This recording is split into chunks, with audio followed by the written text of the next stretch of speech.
আমরা চাই তুমি আরেকটা বিয়া করো। আমি বিবাহ কইরা ফেলাইছি, আপনাকে জানাইতে পারি নাই। তুমি আইছো, আমি রোজ তোমার লিগা পচায় বয়ে থাকি, এই বুঝে তুমি আইলা। ভয় পায়ও না, কোনো কুমতলবে আসি নাই, সুমতলবে আসছে। ইন্নালিল্লাহ, কি বলতেছিস সেসব? কার এত বড় সাহস? ভাই কোন দিকটা মারছে কইতে পারি না, গান মান বন্ধ হয়ে গেছে গা, দুইটা বোমা মারছে। চেয়ারম্যান সাহেবা, আপনার এত বড় স্পর্ধা! আপনি এখন এখান থেকে বাইরে হয়ে যান। আমি আপনাকে চাইলেই এখান থেকে তুলে নিয়ে যেতে পারি। তুইলা লয়ে যাইবেন যান। আপনি ভুইলা গেছেন আপনি ডিউটিতে আছেন, রানিং চেয়ারম্যানরে তুইলা নিয়ে যাইতে চান? আপনি তো ফাইসা যাইবেন স্যার, এত বড় দুঃসাহস দেখায় না। সাহেব, তোমার মতো গোলামের কাছ থেকে জ্ঞান নেওয়ার আমার কোনো প্রয়োজন নাই। আর তোমার দুঃসাহস দেখে আমি অবাক হচ্ছি। সময় মতো আমি তার প্রতিশোধ নেব। আপনি ইতিমধ্যে যে দুঃসাহস দেখাইছেন সেটাই অনেক। খুব শীঘ্রই আপনার কর্মফল ভোগ করতে হবে, বড় জোর 1 মাস। আপনি আমাকে চ্যালেঞ্জ করছেন?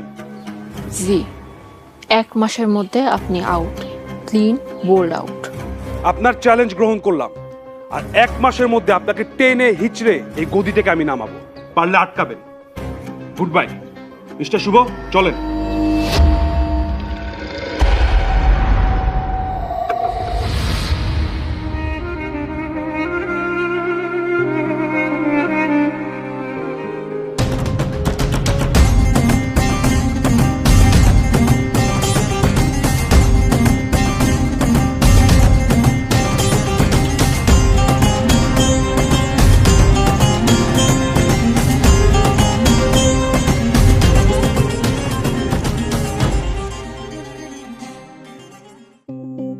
দেখছেন স্যার, কত বড় বেয়াদব, অহংকারে অন্ধ হয়ে গেছে। আমার নামটা জানেন তো? Sub inspector Mintu. এই অপমানের কঠিন শোধ আমি 7 দিনের মধ্যে বুঝিয়ে দেব।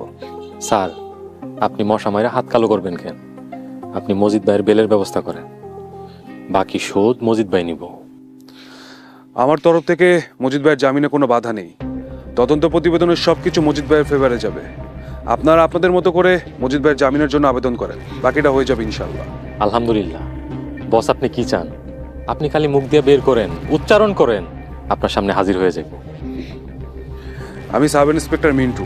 আমি কখনো ঘুষ খাই না, কিন্তু এই মিন্টুর একটা ডিমান্ড আছে। কি ডিমান্ড স্যার? মোটরসাইকেল লাগবো নাকি আইফোন? খালি আপনি বলেন, আপনার সব আইনা দিব। উচিত শিক্ষা। উচিত শিক্ষা? স্যার, এটা তো বুঝলাম না। উচিত শিক্ষা কই পামু?